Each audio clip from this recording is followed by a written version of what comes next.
What do you guys do? Schoolwork.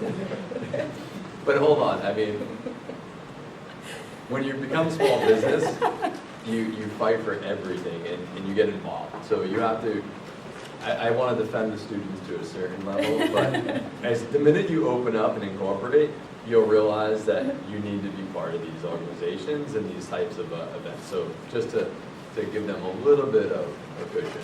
Well, so I've thrown a lot of different things out there. Definitely just look at meetup.com for your own personal life and for potential whatever you want to do down the road. Meetup.com is a website that helps people with different interests meet up. It's all across the United States.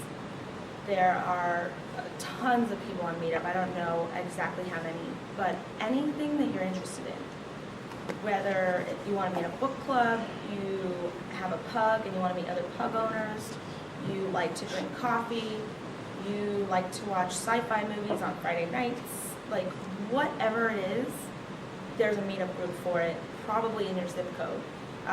The way that Meetup works, you can search by interest and you can search by zip code, and it'll show you all the different Meetup groups in the area.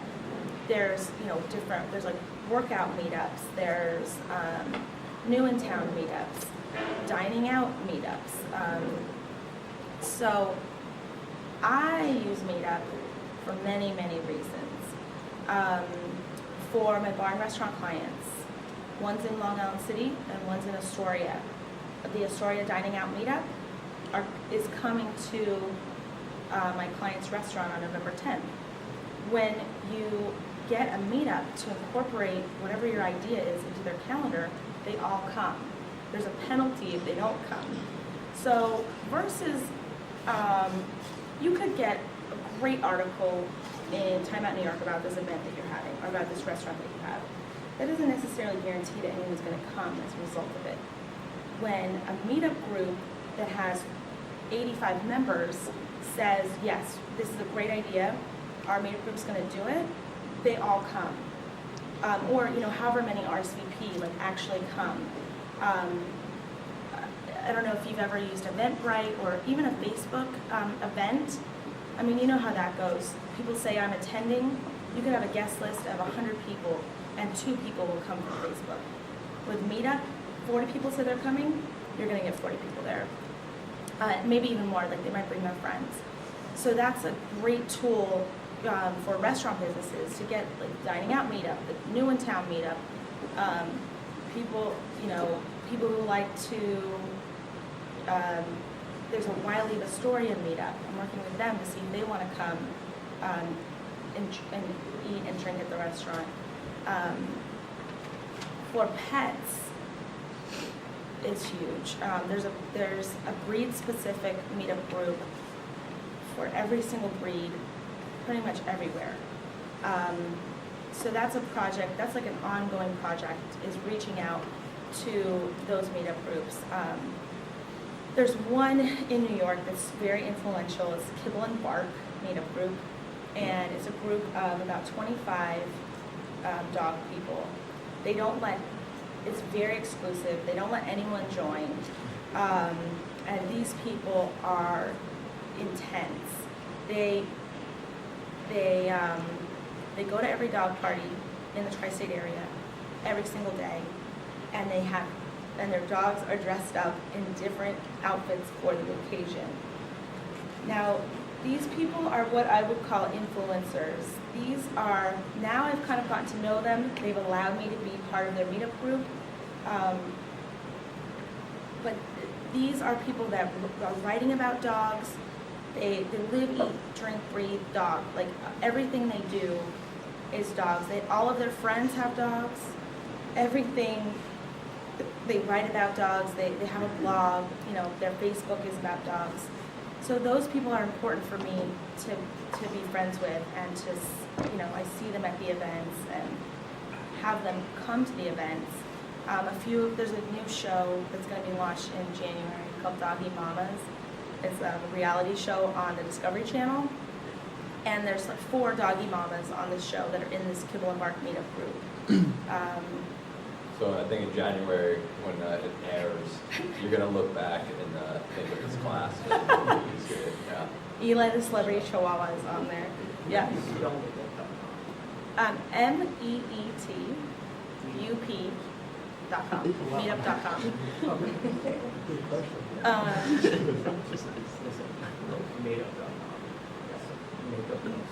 Meetup. But another tool that I use Meetup for is not even locally, just breed specific. One of my clients is called Sturdy Products, and they make dog and cat carriers for travel. So we created a breed specific discount coupon code for every single breed that fits in the carriers. So there's a code Boston Terrier, there's a code Pug, a code Chihuahua, a code Jack Russell, whatever, all the breeds that would fit in the carriers. And we email the organizer of the meetup group and say, hey, New Jersey Chihuahua Fun and Social Meetup group, why don't you tell your 800 Chihuahua meetup members about this coupon code Chihuahua, and you can save $10 on your next dog carrier. And really personalize it, make them feel really special, like we're just reaching out to them because they're so awesome and they have such a great group. And they use it, they use the code, and we can see what breeds respond to it. Maybe if one group really responded well last year, there's a Boston Terrier club somewhere, I think in Ohio, that went crazy with the promotion and put it everywhere. So we want to follow up with them. We want to do it again next year with them. Because it's very effective. I'm doing a doggy model photo shoot in November and December, so I'm looking for dog models. I'm using meetup.com. There's so many ways to use Meetup. I would definitely consider this a guerrilla marketing tactic. This is not traditional marketing at all. It's finding out. It's kind of going under the radar in a way that we don't necessarily want to be contacted, and trying to make it, trying to get your message in there in a way that seems as natural as possible. Besides emailing the organizers of the meetup group and giving them a coupon code, have your clients gone to any of the meetups and just go there? And if they do, how are they received? If I go to a pug meetup and I don't have a pug, what do your clients do to be integrated into the group?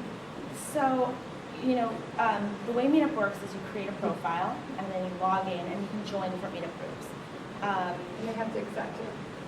Yeah, most of them accept you. There's Kibble and Bark is kind of an exception. Most of them, you have to write why you want to join the group, and they usually let you in. If it's some kind of legitimate reason. Like if there's a pug meetup of Staten Island and you want to talk to those people, you could say something like, I'd love to meet some pugs in the area, I'd like to attend your next meetup. I wouldn't say, oh, I have a pet sitting business and I want to market to all of you about how you need my services. And then just go and meet them and see who you connect with and see maybe what dogs you want to pet sit, and reach out to them personally. But yeah, I wouldn't say, I don't think any of my clients actually go to the meetups, but I go to the meetups for them. You can also create multiple profiles with different breeds. If you wanted to have a pug profile, a cat, or a dog profile and a cat profile. Make it, So if you wanted to, I don't know if there are cat meetup groups, but if that's a target for you, you could have a profile about your cat and why you wanted to join all these cat meetup groups. One of the interesting things, some of us, we have friends that have bars and stuff like that. Mm-hmm. I think a bar owner can't just start a meetup thing. But one of my friends used to sell insurance, or still sells insurance, and I think Kevin, he holds his insurance meetings at the same bar.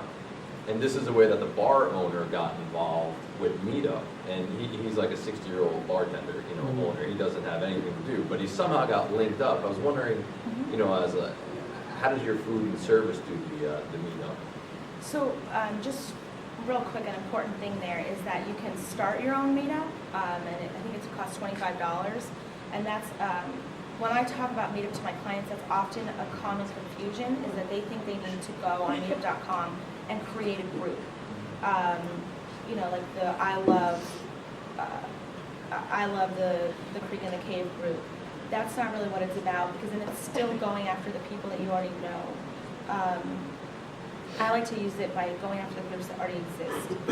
But again, that's another good strategic partnership, is by inviting people to host their meetings at your bar and restaurant, opening the space out for free. If someone wants to host a meeting, now you just got 20 new faces in your bar that didn't know about it before, and the space is there. You know, whether it's in the morning, if it's bar and restaurant, maybe 10 a.m.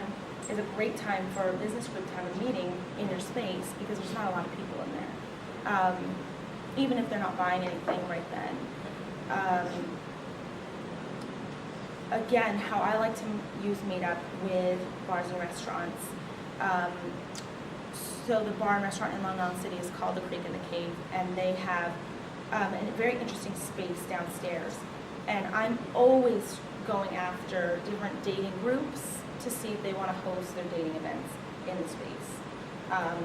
Or, you know, there's like a few different categories that I go after, like the dining out people, the drinking out people, and the dating groups. Or if they're not on Meetup, I'll just search different people in the area. If someone organizes, is in charge of like a speed networking group or a speed dating group, I ask them if they're looking for a venue and would they like to, you know, enjoy this free venue space that we have.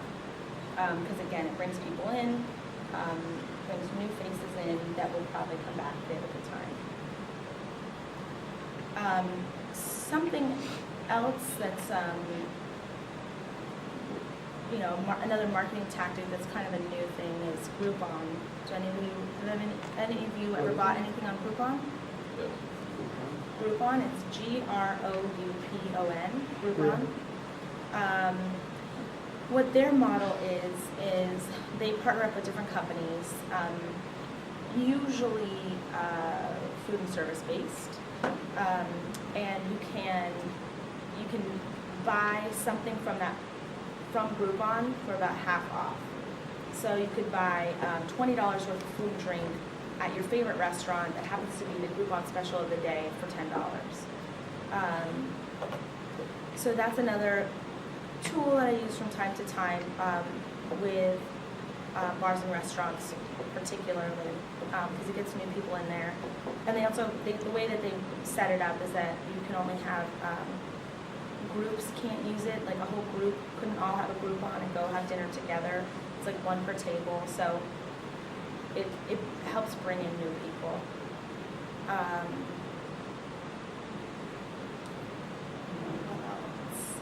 Something that's really, just to go back for a minute, something that's really important is about social media is that it's social. You know, just blasting out messages about how awesome your product is not going to work.